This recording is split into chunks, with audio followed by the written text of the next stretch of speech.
ഇന്നത്തെ നമ്മുടെ റെസിപ്പി ബ്രെഡും മുട്ടയും വീട്ടിലുണ്ടെങ്കിൽ വളരെ പെട്ടെന്ന് വെറും 5 മിനിറ്റിൻ്റെ ഉള്ളിൽ എല്ലാവർക്കും തയ്യാറാക്കിയെടുക്കാൻ പറ്റുന്ന ഒരു സിമ്പിൾ റെസിപ്പിയാണ്. അപ്പോൾ വീഡിയോ എല്ലാവരും ഒന്ന് മുഴുവനായിട്ട് കണ്ടു നോക്കുക. അതുപോലെ വീഡിയോ ഇഷ്ടമായാൽ ലൈക്ക് ചെയ്യാനും ഷെയർ ചെയ്യാനും മറക്കല്ലേ. അപ്പോൾ ഞാൻ ഈ ഒരു റെസിപ്പി എങ്ങനെ ഉണ്ടാക്കിയെടുത്തതെന്ന് നോക്കാം. വളരെ സിമ്പിളാണ്. ഇതിനായിട്ട് ഞാനിവിടെ 3 മുട്ട എടുത്തിട്ടുണ്ട്. അതുപോലെ ഇതിലേക്കായിട്ട് ഒരു ചെറിയ ഉരുളക്കിഴങ്ങും ഒരു ചെറിയൊരു ക്യാരറ്റും പിന്നെ എരിവിന് ആവശ്യത്തിനുള്ള പച്ചമുളക് എടുത്തിട്ടുണ്ട്. പിന്നെ കുറച്ച് ചെറിയുള്ളി എടുത്തിട്ടുണ്ട്. ഇതിന് പകരം വലിയുള്ളി ആയാലും കുഴപ്പമില്ല. പിന്നെ അതിലേക്കായിട്ട് കുറച്ച് മല്ലിയിലയും പിന്നെ ഒരു 5 പീസ് ബ്രെഡ് വേണം. അപ്പോൾ ഇതൊക്കെയാണ് നമുക്ക് ആവശ്യമായിട്ടുള്ളത്. അപ്പോൾ ക്യാപ്സിക്കം ഒക്കെ കയ്യിലുണ്ടെങ്കിൽ അതുകൂടി ചേർക്കാം. ഇനി കോഴിമുട്ട ഒരു ബൗളിലേക്ക് പൊട്ടിച്ചൊഴിച്ച് കൊടുത്തിട്ടുണ്ട്. ഇനി നമുക്കിതിലേക്ക് ചെറുതായിട്ട് അരിഞ്ഞു വെച്ചിരിക്കുന്ന ചെറിയുള്ളി ചേർത്ത് കൊടുക്കാം. നൈസായിട്ടാണ് കട്ട് ചെയ്തെടുത്തിട്ടുള്ളത്.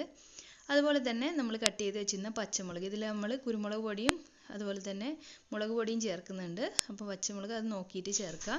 പിന്നെ നമുക്ക് മല്ലിയിലയും അതുപോലെ ഗ്രേറ്റ് ചെയ്ത് വെച്ചിരിക്കുന്ന ഉരുളക്കിഴങ്ങും ചേർക്കാം. ഉരുളക്കിഴങ്ങൊക്കെ ഇതുപോലെ വളരെ നൈസായിട്ടാണ് ഗ്രേറ്റ് ചെയ്ത് എടുത്തിട്ടുള്ളത്. അപ്പോൾ കട്ട് ചെയ്തെടുക്കുകയാണെങ്കിൽ നിങ്ങൾ വളരെ നൈസായിട്ട് ചേർക്കുക. അതുപോലെ തന്നെ ക്യാരറ്റും അതുപോലെ നൈസായിട്ടാണ് ഗ്രേറ്റ് ചെയ്തെടുത്തിട്ടുള്ളത്.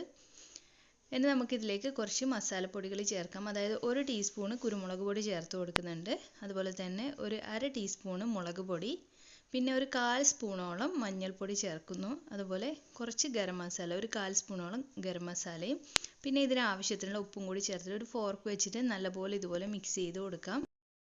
ഇത് നമുക്ക് സ്നാക്കിനായാലും അതുപോലെ ബ്രേക്ക്ഫാസ്റ്റിനും ഡിന്നറിനൊക്കെ പെട്ടെന്ന് തയ്യാറാക്കിയെടുക്കാൻ പറ്റുന്ന നല്ലൊരു റെസിപ്പിയാണ്. എല്ലാവരും ഒന്ന് ട്രൈ ചെയ്ത് നോക്കണേ. അപ്പോൾ നമ്മുടെ മുട്ടയുടെ മിക്സ് റെഡിയായി. ഇന്ന് ഞാൻ ബ്രെഡ് ഇവിടെ ഇതുപോലെ ചെറിയ ചെറിയ പീസായി കട്ട് ചെയ്തെടുത്തിട്ടുണ്ട്. നിങ്ങൾക്ക് വേറെ ഷേപ്പിലൊക്കെ വേണമെങ്കിൽ അങ്ങനെയും കട്ട് ചെയ്തെടുക്കാം. അപ്പോൾ ഞാൻ സ്ക്വയർ പീസിലാണ് കട്ട് ചെയ്തത്. ഇനി ഒരു പാൻ വെച്ച് ചൂടായതിന് ശേഷം അതിലേക്ക് കുറച്ച് ബട്ടർ ചേർത്ത് കൊടുക്കാം. അപ്പോൾ ബട്ടറിന് പകരം നിങ്ങൾക്ക് ഗീ വേണമെങ്കിൽ അങ്ങനെ ചേർക്കാം, അല്ലെങ്കിൽ ഏതെങ്കിലും ഓയിലായാലും കുഴപ്പമില്ല. ബട്ടർ ആകുമ്പോൾ കുറച്ചുകൂടി ഒരു ടേസ്റ്റ് ആയിരിക്കും. ഇനി നമ്മുടെ മുട്ടയുടെ മിക്സ് ഇതിലേക്ക് ഒഴിച്ച് കൊടുത്തിട്ടുണ്ട്. എന്നിട്ട് പെട്ടെന്ന് തന്നെ നമ്മൾ എടുത്ത് അതായത് കട്ട് ചെയ്ത് വെച്ചിരിക്കുന്ന ബ്രെഡ് ഇതിൻ്റെ മുകളിലായിട്ട് ഇതുപോലെ വെച്ച് കൊടുക്കുക. അപ്പോൾ ഇത് പെട്ടെന്ന് തന്നെ വെച്ച് കൊടുക്കുക, അല്ലെങ്കിൽ നമ്മുടെ ബ്രെഡ് ആയതുകൊണ്ട് മുട്ട പെട്ടെന്ന് തന്നെ സെറ്റ് ആയിക്കോളും. അതുകൊണ്ട് പെട്ടെന്ന് തന്നെ ഈ ഒരു ബ്രെഡ് പീസസ് ഇതിലേക്ക് നമുക്ക് ഇഷ്ടമുള്ള രീതിയിൽ ഒന്ന് വെച്ച് കൊടുക്കുക. അപ്പോൾ ഞാൻ ഒരു 5 ബ്രെഡ് മുഴുവനായിട്ട് പീസസ് ഇതിലേക്ക് വെച്ച് കൊടുത്തിട്ടുണ്ട്. എന്നിട്ട് അടച്ച് വെച്ചിട്ട് ഒരു 6 മിനിറ്റോളം കുക്ക് ചെയ്തെടുത്തു. ലോ ഫ്ലെയിമിലായിരുന്നു കുക്ക് ചെയ്തെടുത്തത്.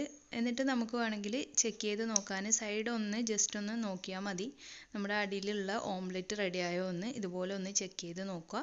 അപ്പോൾ സെറ്റായി എന്ന് കണ്ടാൽ നമുക്കിതൊന്ന് ഫ്ലിപ്പ് ചെയ്ത് കൊടുക്കാം ഒരു പ്ലേറ്റിലേക്ക്. ഇതുപോലെ ഒരു പ്ലേറ്റ് വെച്ചിട്ട് ഇതുപോലെ ഒന്ന് കമഴ്ത്തി കൊടുക്കുക. അതിനുശേഷം നമുക്ക് അടിവശത്തുള്ള ബ്രെഡ് പീസസ് കൂടി ഒന്നങ്ങ് മൊരിയിച്ചെടുക്കണം. അതിനായിട്ട് കുറച്ച് ബട്ടർ ആ ഒരു പാനിലേക്ക് ഒന്ന് സ്പ്രെഡ് ചെയ്ത് കൊടുക്കുന്നുണ്ട്. അതിനുശേഷം നമുക്കിത് പാനിലേക്ക് ഇട്ടിട്ട് ഒന്ന് ചെറുതായിട്ട് ബ്രൗൺ കളർ ആകുന്നത് വരെ, അതുപോലെ ലോ ഫ്ലെയിമിൽ വെച്ചിട്ട് കുറച്ച് സമയം ചെയ്യുകയാണെങ്കിൽ നല്ല ക്രിസ്പി ആയിട്ടും ബ്രെഡ് വരും.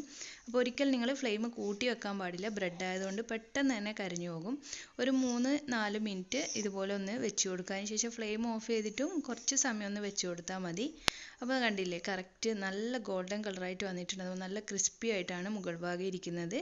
അടിയിൽ നമ്മുടെ എഗ് മിക്സ് നല്ല സോഫ്റ്റും ആണ്. അപ്പോൾ ഇത് ചൂടോടുകൂടി തന്നെ സെർവ് ചെയ്യാം. അപ്പോൾ ഈ ഒരു റെസിപ്പി എല്ലാവർക്കും സിമ്പിളായിട്ട് ഉണ്ടാക്കിയെടുക്കാൻ പറ്റുന്ന ഒന്നാണ്. അതുപോലെ നിങ്ങൾ വീറ്റ് ബ്രെഡൊക്കെ ഉപയോഗിക്കുക. പിന്നെ കുറച്ചുകൂടി വെജിറ്റബിൾസൊക്കെ ഇട്ടാൽ കുട്ടികൾക്കൊക്കെ ഉണ്ടാക്കി കൊടുക്കാൻ പറ്റിയ നല്ലൊരു സ്നാക്ക് തന്നെയാണ്. അപ്പോൾ എല്ലാവരും ഒന്ന് ട്രൈ ചെയ്ത് നോക്കി ഫീഡ്ബാക്കൊക്കെ അറിയിക്കുക. പിന്നെ ഇതുവരെ സബ്സ്ക്രൈബ് ചെയ്യാതെ കാണുന്ന ആരെങ്കിലും ഉണ്ടെങ്കിൽ നിങ്ങൾക്ക് എൻ്റെ വീഡിയോസൊക്കെ ഇഷ്ടമാണെങ്കിൽ ഒന്ന് സബ്സ്ക്രൈബ് ചെയ്ത് സപ്പോർട്ട് ചെയ്യണേ. ഈ വീഡിയോക്ക് താഴെ കാണുന്ന ചുവന്ന സബ്സ്ക്രൈബ് ഒന്ന് ക്ലിക്ക് ചെയ്യുക. അതോടൊപ്പം വരുന്ന ബെൽ ബട്ടണിൽ ഓൾ എന്ന ഓപ്ഷൻ കൂടി ക്ലിക്ക് ചെയ്താൽ ഞാൻ അപ്ലോഡ് ചെയ്യുന്ന എല്ലാ വീഡിയോസും നിങ്ങൾക്ക് മുടങ്ങാതെ കാണാൻ കഴിയും. അപ്പോൾ ഇനി മറ്റൊരു നല്ല വീഡിയോ ആയിട്ട് വരുമ്പോഴേക്കും താങ്ക് യു.